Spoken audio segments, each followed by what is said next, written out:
अस्सलाम students, welcome in Urdu class. आज हम सीखेंगे दाल का ख़ानदान। इससे पहले हमने जीम का ख़ानदान सीखा था, जीम हे खे और जीम चे हे खे।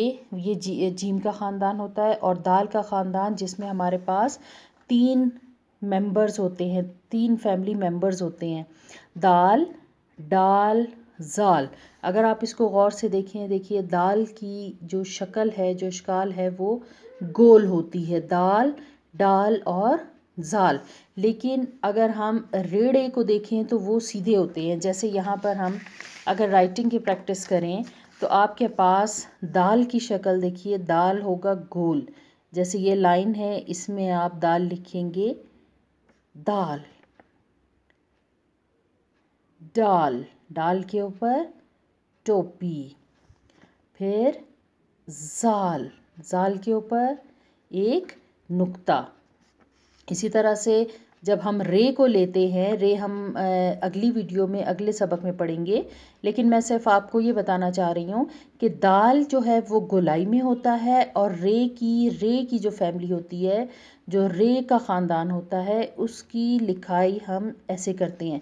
अब देखिए इसके लिखाई में और इसकी लिखाई में बहुत फ़र्क है। ये गोल है और रे जो है वो नोकीला है। इस तरह से हम उसको स्टैंडिंग पर रखते हैं।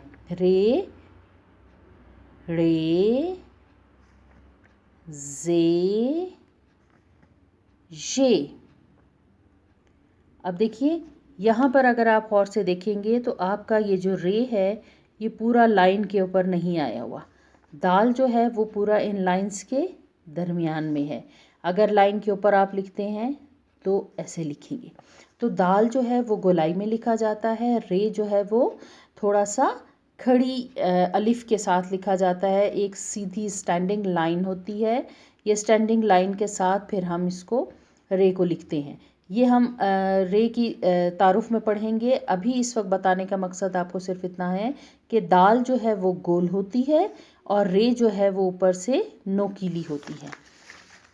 अब यहाँ पर देखिए हमारे पास दाल, डाल, ज़ाल के शुरू में किसी भी हर्फ के जुड़ने से इन हरूफ की शक्ल रे, रे, जे, जे जैसी बन जाती है। मिसाल के तौर पर मदद है।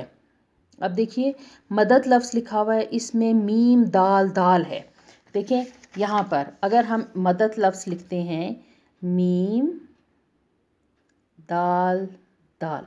अब अगर हम इसको ऐसे करके लिखेंगे तो ये लिखाई गलत हो जाएगी। ठीक है, हम जिस वक्त दाल को 2 हरूफ के दरमियान में लिखते हैं या किसी से मिलाकर लिखते हैं तो उसकी शक्ल किसी हद तक रे जैसी बन जाती है। जैसे यहाँ पर मदद है तो हम लिखेंगे मदद। यहाँ पर देखिए ये रे की शक्ल जैसी बन गई है, लेकिन दरअसल ये है दाल, ये दाल है, तो वो फिर बनती है मदद। लेकिन दाल को डबल लिखने से, 2 बार लिखने से अगर हम ये मीम के साथ ऐसे करके दाल डाल देंगे तो वो फिर उस लफ्ज़ की बनावट जो है वो फिर गलत हो जाती है, ये फिर गलत लिखा जाता है। इस वजह से हम जिस वक्त दाल डाल के ख़ानदान को जिस वक्त हम लफ्ज़ के हरूफ के दरमियान में लिखते हैं तो वो रे की शक्ल में लिखा जाता है। इसी तरह से पांडा, ये ड़ा नहीं है, पांडा नहीं है, पांडा है। डाल है, ये डाल यहाँ पर गोल है क्योंकि वो अकेला लिखा हुआ है, इसलिए यहाँ पर जब हरूफ के दरमियान किसी हर्फ के साथ मिलकर लिखा जाता है तो वो रे की शक्ल देता है। इसी तरह से लजीज़। अब यहाँ पर एक एक्टिविटी आपको दी हुई है, वो अल्फाज जिनमें दाल डाल की आवाज़ शामिल नहीं इन्हें क्रॉस लगाए और जिनमें दाल डाल की आवाज़ है उनके ऊपर टिक करना है हमने। अब देखिए ये है दिया, दिया में दाल की आवाज़ है तो इसलिए हमने इसको टिक कर दिया।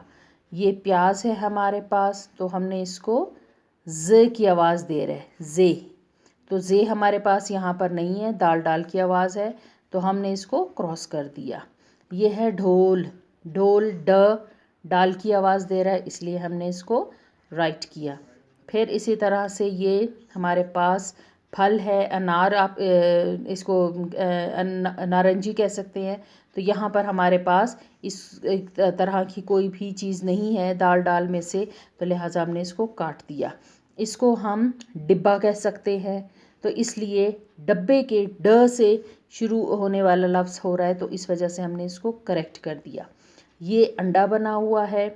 अब ये किताब की चूँकि मेरे पास फ़ोटो स्टेट है, इसलिए आपको ये इस तरह से है। आपकी बुक में ये नहीं यकीनन बहुत अच्छे तरीके से होगा। तो यहाँ पर अलिफ़ की कोई आवाज़ नहीं है, इसलिए ड है। अंडा, ड जो है वो आ रहा है, इसलिए हम इसको राइट करेंगे। ये राइट है। फिर इसके बाद यहाँ पर है पत्ता और यहाँ पर है प्याला। इन दोनों में ड की कोई आवाज़ नहीं आती, इस वजह से हमने इनको बिल्कुल क्रॉस कर दिया है। तो आपने घर पर दाल को लिखने की मश्क करनी है आपकी अपनी कॉपीज़ के ऊपर, और उसके साथ ही आपने उन हरूफ को भी मिलाने कर लिखने की कोशिश करनी है जिनमें दरमियान में दाल आता है। इसकी वर्कशीट इंशाल्लाह ताला आपको बहुत जल्द मिल जाएगी, जिस पर आप इसकी प्रैक्टिस करेंगे। अगली वीडियो में हम इंशाल्लाह रे के ख़ानदान के साथ मिलेंगे। Thank you.